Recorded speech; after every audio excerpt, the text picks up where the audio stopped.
단 색만 가지고 해석하기보다는 이 색에서 느끼는 개인의 어떤 경험이나 감정도 꼭 함께 보셔야 된다는 거를 또 알고 이해하는 시간을 가졌으면 좋겠어요. 이제 우리가 좀 자주 사용하는 한 12가지 정도의 색을 여러분들과 함께 나눠보려고 합니다. 자, 먼저 빨강이에요. 아까 빨강은 융이 말한 것처럼 신체적인 에너지, 그쵸? 이제 신체적인 에너지의 색이에요. 그래서 활동적이고 적극적이고 열정도 넘치고 막 용기도 막 있고 이런 색이 빨강이에요. 빨강은 이제 우리가 눈에 굉장히 띄는 색이고 가시광선 안에서도 굉장히 넓은 영역을 차지하고 있어요. 그래서 빨강은 눈에 굉장히 띄는 색이고 근거리에 있는 색처럼 느껴지기도 해요. 거리감이 가장 가깝거든요. 그래서 이제 빨강은 눈에 띄는 거죠. 그래서 사실 동물들이나 이런 야생에서는 빨강이 예쁜 느낌이 아니라 경고의 느낌. 위험해, 나 건들지 마, 나 독 있다, 막 이럴 때 이제 빨강을 쓰기도 하죠. 이게 빨강도 명도의 느낌이 어떠냐, 또 채도가 어떠냐에 따라 이런 공포감이나 분노, 또 이런 짜증이나 반항 이런 느낌으로 느껴질 수도 있어요. 단 색만 가지고 해석하기보다는 이 색에서 느끼는 개인의 어떤 경험이나 감정도 꼭 함께 보셔야 된다는 거를 또 알고 이해하는 시간을 가졌으면 좋겠어요. 자, 노랑이에요. 노랑은 굉장히 밝고 좀 명랑한 색이에요. 그래서 귀엽고 명랑하고 애정을 굉장히 요구하는 색이고 또 다른 사람에게도 그래서 관심이 굉장히 많이 갖고 있는 친구들이 좋아하는 색이에요. 이 노랑을 너무 많이 쓴다거나 자주 쓴다면 좀 불안과 우울 또 조바심 이런 것들을 볼 수도 있어요. 주황은 빨강과 노랑을 합한 색, 그래서 어떤 에너지와 명랑함을 합한 색이에요.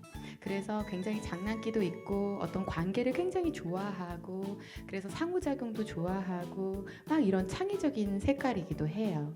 반면에 너무 주황을 많이 쓰거나 또 너무 주황을 또 자주 사용한다면 좀 의존적이고 유치하고 또 약간 장난꾸러기 같은 느낌도 있어요. 핑크예요. 이 핑크는 양육과 돌봄의 색이에요. 사실 핑크는 굉장히 러블리함이 있죠. 그래서 우리가 연인들, 기타 아기들 이런 부드러움과 되게 이렇게 사랑스러움을 표현할 때 핑크를 이제 많이 사용하게 돼요.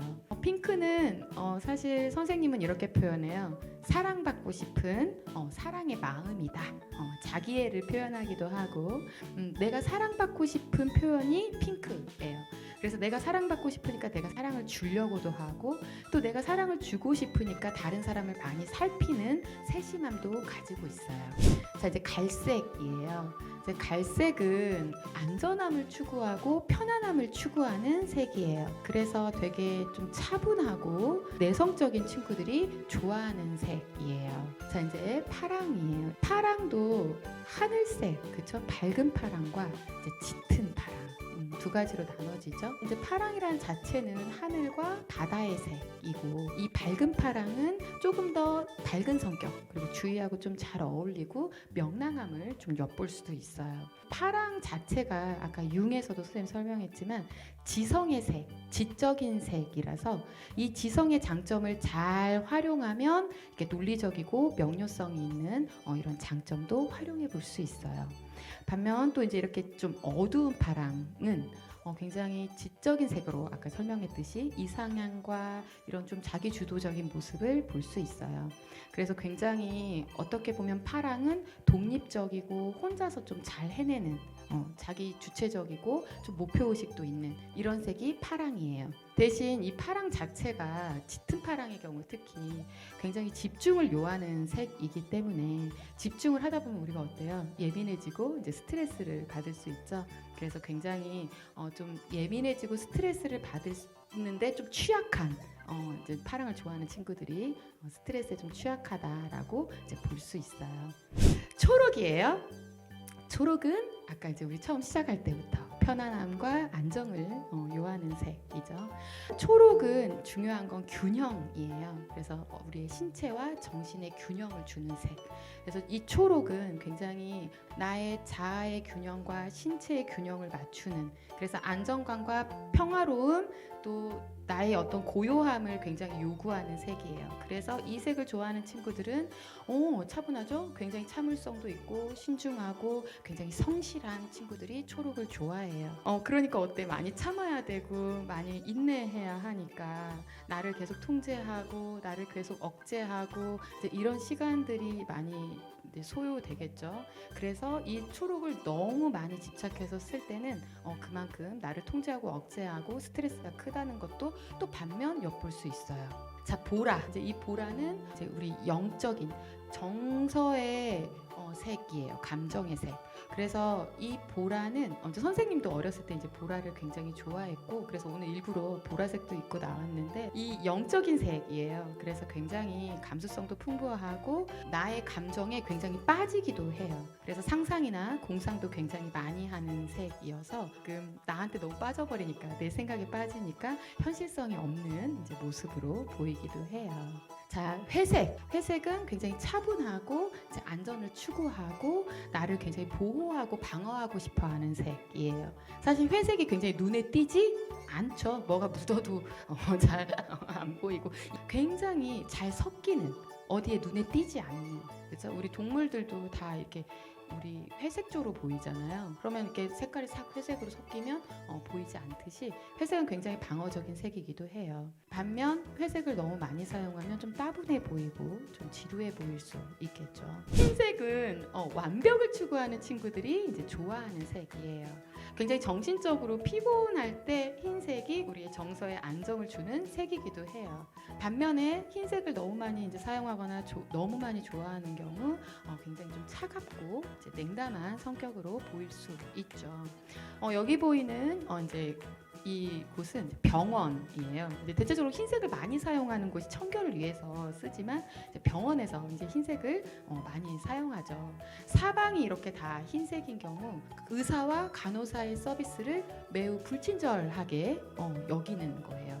그래서 이 흰색 자체가 환자 스스로가 내가 매우 고립되어 있고 굉장히 이 서비스나 나하고의 상호작용이 매우 정서적으로 차갑다라고 이제 느끼기도 해요.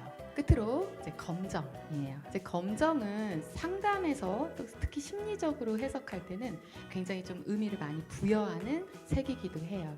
특히 검정은 부모와의 관계로 많이 해석해요. 그래서 이 검정은 굉장히 우리 막 검은색 옷을 입으면 굉장히 세련돼 보이고 차분해 보이기도 하지만 우리가 이제 정서적으로 볼 때는 어떤 관계에서 힘든, 그렇죠? 이제 이런 것들로 보이기도 해요. 특히 어떤 정서적으로 어려움을 가지고 있거나 트라우마를 경험한 친구들을 이제 상담을 해보면 대체적으로 내가 트라우마를 겪은 그 부분을 검정으로 많이 표현하고 부정적인 감정을 검정으로 많이 사용하게 되죠. 그래서 그런 맥락에서 이제 많이 사용하고 검정의 터치감, 그죠? 이 검정은 또 다른 것보다 이 터치감과 선의 느낌이 굉장히 중요한데 그런 느낌을 보고 같이 해석하면 더 효과적일 수 있어요.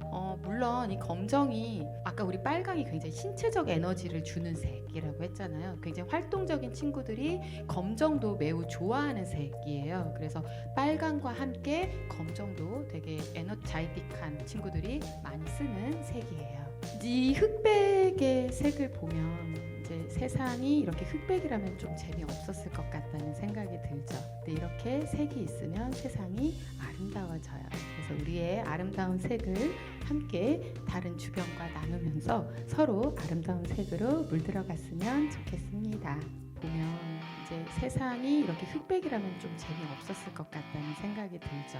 근데 이렇게 색이 있으면 세상이 아름다워져요.